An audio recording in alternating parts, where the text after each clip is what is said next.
প্রিয় SSC 25 batch, আজ থেকে শুরু করলে তোমার হাতে আছে নিয়ার অ্যাবাউট 2 মান্থ, 2 মাসের কাছাকাছি।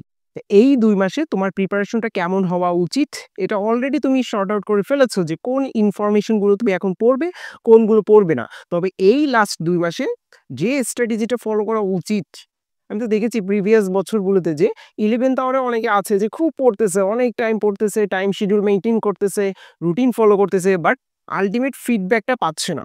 তা আমি তোমাকে খুব সংক্ষেপে জাস্ট আইডিয়া দিব যে এই 2 মাসে তোমার হাতে তো আজকে থেকে শুরু করে প্রায় 2 মাসের মতো আছে। এই 2 মাসে তোমার পড়াটা কেমন হওয়া উচিত? বিগত 2 বছরে আমরা অনেক কিছু পড়েছি, অনেক কনসেপ্ট ক্লিয়ার করেছি। বাট এখন যদি তুমি ওই স্ট্র্যাটেজি ফলো করতে যাও, সিলেবাস তো শেষ হবেই না। ইভেন A+ ও কিন্তু মিস হয়ে যেতে পারে। তা এইজন্য আমি একটু হেডলাইন দিয়েছি যে 2 মাসে কি ভুল করলে তোমার A+টা মিস হতে পারে। মানে 11th অরে তুমি কিছু ভুল করতে পারো। হ্যাঁ, এখন কিন্তু সবাই চেষ্টা করবে, সবাই কিন্তু পড়বে। বাট কিছু ভুল তোমার হতে পারে, এটা জাস্ট আমি একটু ফাইন্ড আউট করতে চাই।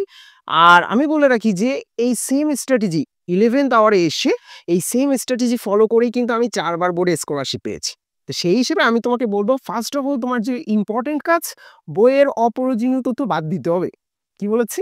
বইয়ের অপ্রয়োজনীয় তথ্য বাদ দিতে হবে। এখন বলতে পারো যে ভাইয়া, সবাই বলতেছে কনসেপ্ট ক্লিয়ার করতে হবে, আপনি বলতেছেন বাদ দিতে হবে। হ্যাঁ, বাদ দিতে হবে। কারণ এই লাইনটাকে কেউ মিস ইন্টারপ্রেট করবে না। এখন 11th আওয়ারে এসে তুমি অলরেডি জানো যে বিগত 10-12 বছরের কোশ্চেন অ্যানালাইসিস করলে বোঝা যায় যে কোথা থেকে কোশ্চেন আসে। আজীবন ওই টপিক থেকেই কোশ্চেন আসবে। 10 বছরে যে জায়গা থেকে কোশ্চেন এসেছে, অনেকে দেখলাম অনলাইনে বলতেছে যে এবার নাকি কোশ্চেন ইতিহাসে সবথেকে হার্ড হবে, গভর্নমেন্ট চেঞ্জ হেন তেন। ভাই, বইয়ে যে টপিক আছে ওর বাইরে তো যাবে না। কি বলেছি? বইয়ে যে টপিক আছে ওর বাইরে তো যাওয়া পসিবল না। এবং বিগত 10 বছরের কোশ্চেন অ্যানালাইসিস করে যে টপিকগুলো শর্ট আউট করেছি আমরা, এর বাইরে যাওয়া পসিবল না। সে কোশ্চেন যত কঠিনই হোক, কোশ্চেন তো আর মহাকাশ থেকে আসবে না। তো সেই জন্য বইয়ের অপ্রয়োজনীয় তথ্য যেটা, কোশ্চেন কঠিন হবে এই জন্য তুমি এখন সব পড়তে যাও, তুমি রেজাল্ট ফল করবেই। তো তোমার আগে ফাইন্ড আউট করতে হবে যে বইয়ের কোন ইনফরমেশন ইম্পর্টেন্ট, কোনটা ইম্পর্টেন্ট না। তো এই জন্য তো অলরেডি বই দাগানো আছে, আমরা বই দাগিয়ে দিয়েছি। না হলে তুমি অনলাইন যে কোনো রিসোর্স থেকে, যে কোনো মেন্টরের কাছ থেকে দাগানো বইয়ের পিডিএফটা নিয়ে নিবে যে বোর্ডের জন্য কোন কোন জায়গাগুলো ক মার্কের জন্য ইম্পর্টেন্ট, কোনগুলো খ মার্কের জন্য ইম্পর্টেন্ট, আর কোনগুলো তোমার সিকিউ এর জন্য কনসেপ্ট ক্লিয়ার করতে হবে। তবে ইম্পর্টেন্ট কথা হলো সেকেন্ড, যে ট্রিপল স্টার যে টপিকগুলো আছে যেগুলো থেকে প্রত্যেকবারই কোশ্চেন হয়, লাইক পরিবেশ রসায়ন দিয়ে যখন তুমি পড়তে যাওয়া, তোমার গ্রাহাম স্যারের সূত্রের কনসেপ্ট লাগবে। 2টা পাত্র দেয়া থাকবে, মাঝখানে একটা স্ট্রোক থাকবে, ওখান থেকে কোশ্চেন তোমার বারো আসবে। তুমি যে বোর্ডের আওতাধীনই পরীক্ষা দাও না কেন, পরিবেশ রসায়ন বাদ দিলে তুমি যদি পরিমাণগত রসায়নে যাও, ঘনমাত্রা থেকে কোশ্চেন আসবে। অ্যাসিড ক্ষারের মিশ্রণের প্রকৃতি পিএইচ আসবে। তো এই যে কনসেপ্টগুলো থেকে কোশ্চেন আসেই, এগুলো তোমার টপ নচ কনসেপ্ট ক্লিয়ার করতে হবে। সব ইনফরমেশন তোমাকে আমি পড়তে বলিনি, বাদ দিতে বলেছি উল্টো। বাট যে কনসেপ্ট তোমাকে ক্লিয়ার করতে হবে 100%, সেটা হলো, সাপোজ তুমি যদি গ্রাহাম স্যার যখন পড়তে যাও, তুমি জানো যে গ্রাহাম স্যার থেকে কোশ্চেন আসবে। শঙ্করায়ন যদি তুমি বলো, শঙ্কর অরবিটাল থেকে কোশ্চেন আসবেই। তো এগুলোর কনসেপ্ট তোমার ক্লিয়ার থাকতে হবে। এগুলো তোমার বইয়ে অতটা গুছানো নেই। তো এটা তোমার মেন্টরের আওতায়, তোমার যে মেন্টর ছিল বা যে স্যার ছিলেন তার আওতায় তুমি এটা কনসেপ্ট ক্লিয়ার করবে। লাইক পরীক্ষা হলে এসেছে NH4 এর শঙ্কর অরবিটাল আঁকা, তুমি পরীক্ষার হলে আঁকতে গিয়ে ভুলে যাচ্ছ যে আসলে দাগ কই দিব, এরকম দাগ ভুলে যাচ্ছে যে কই দিব না দিব। তো এটা করা যাবে না। তো এগুলোর কনসেপ্ট তোমার 100% ক্লিয়ার করতে হবে। যদি ক্লিয়ার না হয়ে থাকে, এখন তুমি অনলাইনে এনাফ রিসোর্স আছে বা আমাদের ক্লাসগুলো ফ্রি করা আছে, তুমি এগুলো থেকে দেখে আইডিয়া নিবে। বাট ওটার কনসেপ্ট 100% ক্লিয়ার থাকতে হবে। তো প্রথম কাজ, অপ্রয়োজনীয় তথ্য বাদ। 2 নম্বর কাজ, ইম্পর্টেন্ট কনসেপ্ট ক্লিয়ার করা। 3 নম্বর যে কাজ, প্রচুর পরিমাণে বিগত সালে কোশ্চেন অ্যানালাইসিস করতে হবে। বাট এখন অনলাইনে অনেক স্পুন ফুড করানো হচ্ছে তোমাদের, এই জন্য এই ক্যাপাবিলিটি তোমাদের কমে গিয়েছে। বাট আমি বলবো যে যতগুলো পয়েন্ট আছে সব থেকে ইম্পর্টেন্ট ক্যারেক্টারিস্টিক্স বা বৈশিষ্ট্য যদি বলো, সেটা হলো প্রশ্ন অ্যানালাইসিস করার ক্যাপাবিলিটি। তুমি যখন কোশ্চেন অ্যানালাইসিস করবা, লাইক প্রিভিয়াস 10 ইয়ার্সের কোশ্চেন যদি তুমি অ্যানালাইসিস করো, তাহলে তুমি একটা আইডিয়া পেয়ে যাবে যে কোথা থেকে কোশ্চেন হচ্ছে।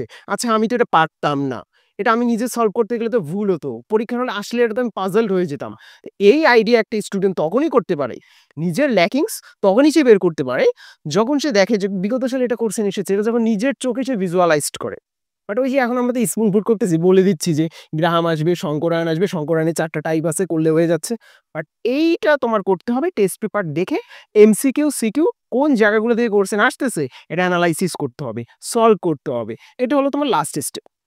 দেন এরপর আমি একটু প্রচুর পরিমাণে মোবাইলে রিলস, ও আচ্ছা দেখা না, দেখা যাবে না, না দেখা।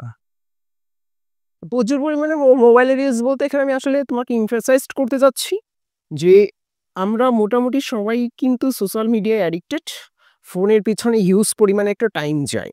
এখন আমি তোমাকে একটা ইনফরমেশন দেই, তোমার ফোনের যে নোটিফিকেশন, লাইক তুমি ডিপ কনসেন্ট্রেশন দিয়ে পড়তেছিলে, যদিও আমাদের ডিপ কনসেন্ট্রেশন যেতে অনেক টাইম লাগে বা যাওয়াটা এত সহজও না। ধরে নিলাম তুমি ডিপ কনসেন্ট্রেশন দিয়ে সন্ধ্যার পরে পড়তে বসেছো, কিছুক্ষণ পরে ফোনে একটা নোটিফিকেশন এসেছে, তুমি ওটা চেক করেছো, ওকে ফাইন, বা কারো রিপ্লাই দিলে, আইদার দিলে না, নট ম্যাটার, না দিয়ে তুমি আবার যখন পড়তে বসেছো, তোমার ওই আগের কনসেন্ট্রেশন আনার জন্য আবার 27 থেকে 28 মিনিট টাইম লাগে ওই ডিপ কনসেন্ট্রেশন আনার জন্য। তুমি তো ভাবতেছো না আমি তো জাস্ট চেক করেছি দেন আমি পড়তে বসেছি, নট দ্যাট, এটা কিন্তু না। তোমার ওই কনসেন্ট্রেশন আনার জন্য আবার 27 থেকে 28 মিনিট টাইম লাগে। তাহলে আলটিমেট তুমি কিন্তু ওই যে সিস্টেম লসের ভিতরে পড়ে যাচ্ছ। তাই এই জন্য আমি বলবো যে 11th আওয়ারে এসে তুমি বলবা যে ভাইয়া ফোন ছাড়া পড়তে পারি না, ফোনে অনেক রিসোর্স আছে, ওকে ফাইন, যখন ফোন দরকার ফোনে পড়তে হবে, এরপরে ফোনটা অফ করে দিতে হবে। কথাই বুঝেছো? এখন না হলে যে রিলস দেখতেছি, ডোপামিন সিক্রেট হচ্ছে, ভালো লাগতেছে, বাট আলটিমেট পরীক্ষার হলে আপনি খারাপ করবে। এই জন্য বলবো যে 11th আওয়ারে এসে অ্যাটলিস্ট ফোনের টাইমটা, কনজাম্পশন টাইমটা কমিয়ে আনতে হবে। যদিও এত সহজ না, ফেসবুক অনেক টাকা ইনভেস্ট করতেছে তোমার কনসেন্ট্রেশন গ্রাব করতে, আর তুমি সেখানে কনসেন্ট্রেশন বাদ দিয়ে পড়তে বসবা, নট সো ইজি। বাট নিজে চিন্তা করো, এইচএসসি পরীক্ষার রেজাল্ট সামহাউ যদি আল্লাহ না করুক ফল করে, অ্যাডমিশনে কী হবে জাস্ট ইমাজিন করো। এটা আর বলার দরকার নেই, তোমরা এখন সবাই ব্যাচুট, অলরেডি অনেক রিসোর্স তোমাদের হাতে, তোমরা জানো এইচএসসি পরীক্ষা ফল করলে অ্যাডমিশন টোটালি অমানিসার মতো কাটবে। কারণ এইচএসসি পরীক্ষা মানে তোমার যে ফর্মই তুলতে পারবে না, স্বপ্ন ওখানেই শেষ। এই জন্য বলবো অপরচুনিটি তথ্যতে বেশি টাইম দেওয়া যাবে না। অনেকে বলবে ভাইয়া আপনারা অনলাইনে মোটিভেশন দেন, ভাইয়া ওই স্টেজ পার করে এসেছি, যশোর বোর্ডে 4টা পরীক্ষা দিয়েছি না, 3টা ট্যালেন্ট পুল স্কলারশিপ, একটা জেনারেল স্কলারশিপ ছিল। বাট ক্লাস 8-এর পরেই, আমি খুলনা পাবলিক স্কুল অ্যান্ড কলেজে ছিলাম, ক্লাস 8-এর পরে আমি কখনো আমার ক্লাসে ফার্স্ট হতে পারিনি। 6-এ ফার্স্ট আমি গিয়েছিলাম, প্রথমবার থার্ড হয়েছিলাম, তারপরে টানা 8 পর্যন্ত ফার্স্ট হয়েছি। বাট 8-এর পরে আমি কখনো আর ফার্স্ট হতে পারিনি।